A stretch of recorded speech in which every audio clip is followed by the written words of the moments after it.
నమస్కారం HN9 TV news కి స్వాగతం. నా పేరు శిరీష. రాయలసీమ మాదిగ దండోరా వచ్చే ఎన్నికల్లో తెలుగుదేశం పార్టీకి సంపూర్ణ మద్దతు తెలుపుతూ తెలుగుదేశం పార్టీ అధికారంలోకి రావడానికి చంద్రబాబు నాయుడు ముఖ్యమంత్రి కావడానికి మాదిగలు ముందు వరుసలో ఉంటారని అంబేద్కర్ భవన్లో నిర్వహించిన తిరుగుబాటు మహాసభ ఆధ్వర్యంలో రాయలసీమ మాదిగ దండోరా నాయకులు కార్యకర్తలు శ్రీకృష్ణదేవరాయలు విగ్రహం దగ్గర నుండి అంబేద్కర్ భవన్ వరకు ర్యాలీలో వేల సంఖ్యలో పాల్గొని సభను విజయవంతం చేశారు. ఈ కార్యక్రమానికి ముఖ్య అతిథులుగా రాయలసీమ మాదిగ దండోరా వ్యవస్థాపక అధ్యక్షులు మరియు దళిత సమైక్య రాష్ట్ర అధ్యక్షులు కొమ్ముపాలెం శ్రీనివాసులు మాదిగ, MRPS రాష్ట్ర నాయకులు ఎన్ సోమసుందరం మాదిగ, రాయలసీమ మాదిగ తదితరులు పాల్గొన్నారు. ఈ సందర్భంగా అనంతరత్నం మాదిగ మీడియాతో మాట్లాడారు. ఈరోజు రాయలసీమ మాదిగ దండోరా ఆధ్వర్యంలో కేంద్ర రాష్ట్ర ప్రభుత్వాలపైన తిరుగుబాటు మహాసభ పిలుపునివ్వడం జరిగింది.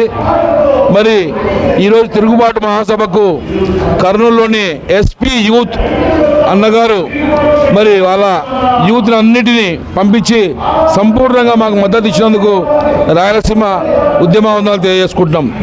ఎందుకంటే ఈరోజు చంద్రబాబు నాయుడు గారు గతంలో ABCD వర్గీకరణ చేసి మాదిగలకు మాదిగ ఉపకులాలకు విద్యా ఉద్యోగ రంగాలలో మరి ఎంతో అభివృద్ధి చెందించినారు.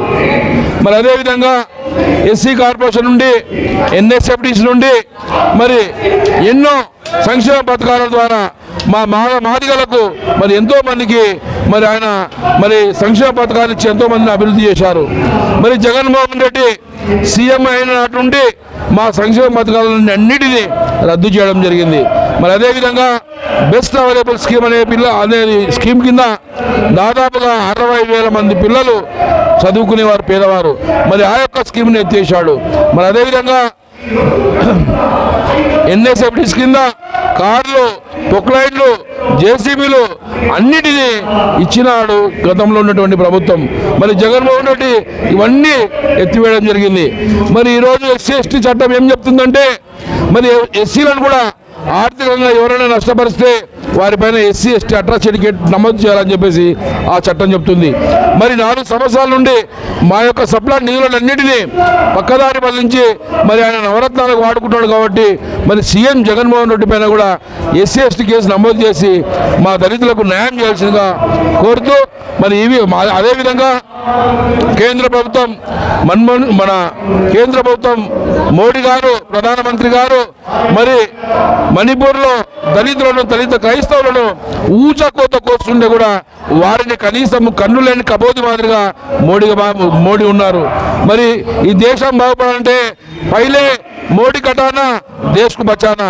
మరి ఈ రాష్ట్రం బాగుపడాలంటే జగన్మోహన్ రెడ్డిని పక్కన పెట్టి చంద్రబాబు నాయుడిని మనం సీఎం చేసుకుంటే తప్ప మన జీవితాలు బాగుపడవు, లేదంటే కానీ అన్యాయానికి గురవుతామని చెప్పేసి ఈ సందర్భంగా తెలియజేస్తూ మరి ఈ అవకాశం ఇచ్చిన ప్రతి ఒక్కరికి ధన్యవాదాలు తెలియజేసుకుంటున్నాను. అనంతరత్నం మాదిగ, రాయలసీమ మాదిగ దండోరా వ్యవస్థాపక అధ్యక్షుడు.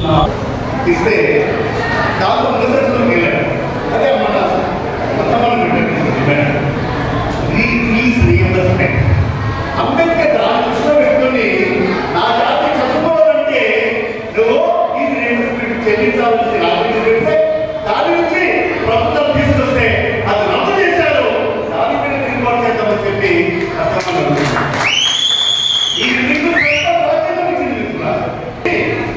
డిసెంబర్ 2013 చనిపోతాడు ఆయన మహా వ్యక్తి నెల్సన్ మండేలా.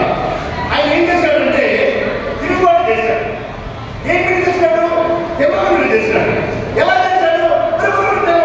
తెలవడా ఈ నైనాల్లో నలుగు లేకపోతే పోతివి తెలుగుకుంటే అని తిరుగుబాటు చేశాడు. మరి తెలవడా ఈ వ్యక్తిన నలుగు లేకపోతే నువ్వు పోతివి కాబట్టి తెలుగు కంటే నలుగేమిన్నా అని తీసుకొచ్చాడు. నంద్యాల వాసి ఆయన స్కూల్ పెట్టిపోయినవాడు. మరి మన దళితుల కోసం పోరాటంలో ఆ స్కూల్ కూడా కొట్టుకోవడం పాపం. అంటే మన కోసం అంత త్యాగం చేస్తున్నాం. మరి ఆ విధంగా ప్రతి ఒక్కరూ అన్నదాంట్లో కొంచెం అన్న అద్భుతాలను నడిచి మన దళితుల కోసం మనం కూడా పాటుపడాలి. ఎందుకంటే ఈ మనిషి యొక్క పడుకొని అన్నదాంట్లో రాదు. సరిపోతే మనం తెలివిని 10 మందికి పంచాలి, 10 మందికి పంచాలి. ఆ విధంగా పూర్తిగా మనం తీసుకోవాలి. మరి ఎట్లా దాదాపు అంటే 3 గంటలు మాట్లాడే కెపాసిటీ ఉంది. మరి ఎన్నో విషయాలు ప్రకటిస్తున్నందుకు అందరూ ఒకసారి అందరూ సపోర్ట్. మరిన్ని అప్డేట్స్ కోసం మన HN9 టీవీ ఛానల్ని సబ్స్క్రైబ్ చేసుకోండి.